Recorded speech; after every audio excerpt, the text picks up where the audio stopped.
আপনি কি কখনো ভেবেছেন পৃথিবীর সবচেয়ে ক্ষমতাধর মানুষরা, হোক সে ব্যবসায়ী, নেতা, রাজনীতিবিদ কিংবা আপনার আশেপাশের কেউ, কিভাবে অন্যদের নিজের ইচ্ছেমতো নিয়ন্ত্রণ করে? তাদের কি কোনো জাদু আছে, নাকি তারা এমন কিছু গোপন কৌশল জানে যা সাধারণ মানুষ জানে না? আজ আমি আপনাকে বলবো ৫টি ডার্ক সাইকোলজি ট্রিক্স, যেগুলো ব্যবহার করে আপনিও কাউকে গোপনে নিজের ইচ্ছেমতো পরিচালনা করতে পারবেন, তাও যেন তারা বুঝতেই না পারে। তবে মনে রাখবেন, এই কৌশলগুলো অত্যন্ত শক্তিশালী এবং ভুলভাবে ব্যবহার করলে আপনার জন্য বিপদ ডেকে আনতে পারে। তাই এগুলো শুধু ইতিবাচক ও সঠিক উদ্দেশ্যে ব্যবহার করুন।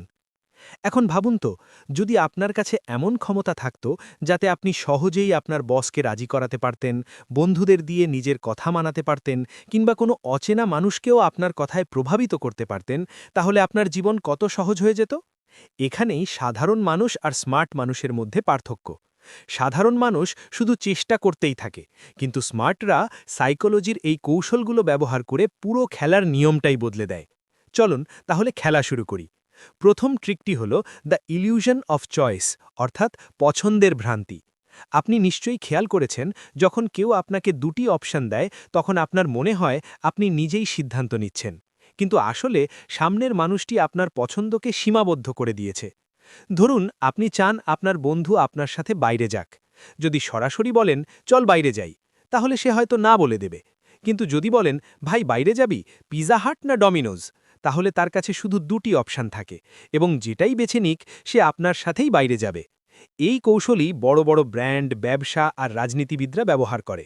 তারা আপনাকে পছন্দের ভ্রান্তি দেয়, কিন্তু আসল নিয়ন্ত্রণ তাদের হাতেই থাকে। এখন ভাবুন তো, যদি আপনি এই কৌশলটি নিজের জীবনে ব্যবহার করেন, হোক সেটা বাড়ি, অফিস কিংবা বন্ধুত্ব, তাহলে কত সহজেই আপনি অন্যদের নিজের ইচ্ছেমতো সিদ্ধান্ত নিতে বাধ্য করতে পারবেন। পার্থক্য শুধু এটুকুই, আপনাকে এই আর্টটা বুঝতে হবে এবং সঠিক সময়ে সঠিকভাবে ব্যবহার করতে হবে। এবার আসি দ্বিতীয় ট্রিকের কথায়, যেটি হল দ্য ইয়েস ল্যাডার টেকনিক। ধরুন আপনি আপনার বসের কাছ থেকে বড় কোনো ফেভার নিতে চান। যদি সরাসরি গিয়ে বলেন, স্যার আমাকে প্রমোশন দিন, বেশিরভাগ সময়ে উত্তর হবে, এখন নয়, পরে দেখা যাবে। কিন্তু এখানেই আসে ইয়েস ল্যাডার টেকনিক বা হ্যাঁ সিঁড়ি কৌশল। এই কৌশলে আপনি ছোট ছোট অনুরোধ দিয়ে শুরু করেন, যাতে সামনের মানুষটি বারবার হ্যাঁ বলতে অভ্যস্ত হয়ে যায়।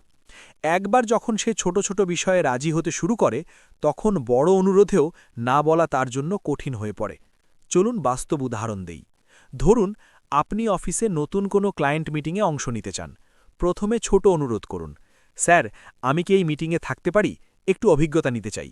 বেশিরভাগ বসই এতে রাজি হবেন। এরপর একটু বড় অনুরোধ, স্যার আমি কি এই প্রজেক্টে কিছু বাড়তি দায়িত্ব নিতে পারি, আবারও তিনি রাজি হতে পারেন। এরপর বলুন, স্যার আমি কি লিডারশিপ ওয়ার্কশপে যেতে পারি, এতে আমার স্কিল আরও বাড়বে। এভাবে ৩-৪ বার হ্যাঁ বলার পর যখন আপনি বলবেন, স্যার আমি এই বছর অনেক বাড়তি দায়িত্ব নিয়েছি, ক্লায়েন্টরাও খুশি, এবার কি আমার প্রমোশনের সুযোগ আছে, তখন বসের পক্ষে না বলা অনেক কঠিন হয়ে যাবে, কারণ সে ইতিমধ্যে আপনাকে বারবার হ্যাঁ বলেছে এবং তার মনে হবে আপনি সত্যিই প্রমোশনের যোগ্য। এই কৌশল শুধু অফিসে নয়, জীবনের নানা ক্ষেত্রেই কাজে লাগে।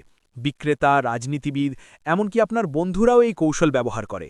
ছোট ছোট হ্যাঁ বলানোর অভ্যাস গড়ে তুলুন, তারপর বড় অনুরোধ করুন।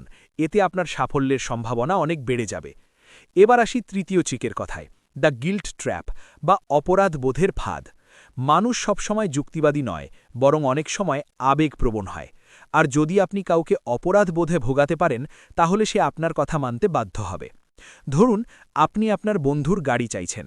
সরাসরি বললে, ভাই তোর গাড়িটা একটু পাবো, ৯০% সময়ই সে না বলবে। বরং বলুন, দেখ আমি তো সবসময় তোর পাশে ছিলাম, গতবার তোকে ২০০০ টাকা দিয়েছিলাম, মনে আছে, এবার একটা ছোট ফেভার চাই, গাড়িটা একটু দে। এবার আপনার বন্ধু অপরাধ বোধে পড়বে, কারণ সে আগেও আপনার সাহায্য নিয়েছে, তাই সে না বলতে পারবে না। এই কৌশলটি খুবই শক্তিশালী, কিন্তু খেয়াল রাখবেন যেন কারো আবেগের অপব্যবহার না হয়। এবার আসি চতুর্থ ট্রিকের কথায়, ফলস মেমোরি প্ল্যান্টিং। আমাদের মস্তিষ্ক যতটা নিখুঁত আমরা ভাবি, আসলে ততটা নয়। ফলস মেমোরি প্ল্যান্টিং বা মিথ্যা স্মৃতি তৈরি করার কৌশলটি ঠিক এই দুর্বলতাকে কাজে লাগায়। আপনি যদি কাউকে বারবার কোনো ভুল তথ্য বলেন, ধীরে ধীরে তার মস্তিষ্ক সেটাকে সত্যি বলে বিশ্বাস করতে শুরু করে। এই কৌশলটি রাজনীতিবিদ, মিডিয়া, এমনকি আপনার আশেপাশের মানুষও ব্যবহার করতে পারে। ধরুন কোনো রাজনীতিবিদ তার জনপ্রিয়তা বাড়াতে চায়। সে বারবার বলে, আমার সময় ৫,০০০ লোক চাকরি পেয়েছে। আমার সরকার আসার আগে সবাই গরিব ছিল, এখন 70% মানুষের অবস্থা ভালো। সে এই কথাগুলো র্যালি, মিডিয়া, ইন্টারভিউ সব জায়গায় বলে। প্রথমে মানুষ সন্দেহ করলেও বারবার শুনতে শুনতে তারা ভাবতে শুরু করে, হয়তো সত্যিই এমন কিছু হয়েছে। এভাবেই মিথ্যা স্মৃতি তৈরি হয় এবং মানুষ সেই রাজনীতিবিদকে ভোট দিতেও রাজি হয়ে যায়। শুধু রাজনীতি নয়, ব্যক্তিগত জীবনেও এই কৌশল ব্যবহার করা যায়। ধরুন, আপনি আপনার বন্ধুকে বারবার বলেন, তুই তো সবসময় আমার জন্মদিন ভুলে যাস। কয়েকবার বলার পর সে নিজেই বিশ্বাস করতে শুরু করবে, হ্যাঁ, আমি তো সত্যিই ভুলে যাই। এই কৌশলটি খুবই সূক্ষ্ম এবং অনেক সময় মানুষ বুঝতেই পারে না যে তার স্মৃতি বদলে যাচ্ছে। তাই এই ট্রিক ব্যবহার করার সময় সতর্ক থাকুন এবং কখনোই কারো ক্ষতি করার জন্য ব্যবহার করবেন না। এবার আসি পঞ্চম এবং শেষ ট্রিকের কথায়, দ্য পাওয়ার অফ সাইলেন্স বা নীরবতার শক্তি। বেশিরভাগ মানুষ ভাবে কথায় শক্তি, কিন্তু আসল শক্তি লুকিয়ে আছে নীরবতায়। যখন আপনি কম কথা বলেন, তখন সামনের মানুষটি অস্বস্তি বোধ করে এবং সেই অস্বস্তি দূর করতে সে নিজেই কথা বলতে শুরু করে। এই সময়ে অনেক গোপন তথ্য বেরিয়ে আসে বা সে আপনার কথায় রাজি হয়ে যায়। ধরুন, আপনি আপনার বন্ধুর ওপর সন্দেহ করছেন, সে কিছু লুকাচ্ছে। সরাসরি জিজ্ঞেস করবেন না, তুই কি এটা করেছিস, বরং বলুন, দেখ, আমি সব জানি। তারপর চুপ থাকুন। যত বেশি আপনি চুপ থাকবেন, সে তত বেশি নার্ভাস হবে এবং শেষ পর্যন্ত নিজেই সব বলে দেবে। আবার ধরুন, আপনি কোনো দোকানে ডিসকাউন্ট চাইছেন। সরাসরি বলবেন না, 30% ছাড় পাবো, বরং বলুন, 30% তো ছাড় দিবেনই, তাই তো? তারপর চুপ থাকুন। বেশিরভাগ সময় বিক্রেতা চুপ থাকার অস্বস্তিতে নিজেই ছাড় দিতে রাজি হয়ে যাবে। এই কৌশলটি ডিবেট, দর কষাকষি, এমনকি বন্ধুত্বেও কাজে লাগে। কম কথা বলুন, বেশি শুনুন, এটাই আসল শক্তি। সবশেষে মনে রাখবেন, এই 5টি ডার্ক সাইকোলজি ট্রিক্স শুধু আপনার জীবন সহজ করার জন্য, অন্যকে কষ্ট দেওয়ার জন্য নয়। এগুলো ব্যবহার করুন নিজের উন্নতির জন্য এবং সবসময় ইতিবাচক উদ্দেশ্যে।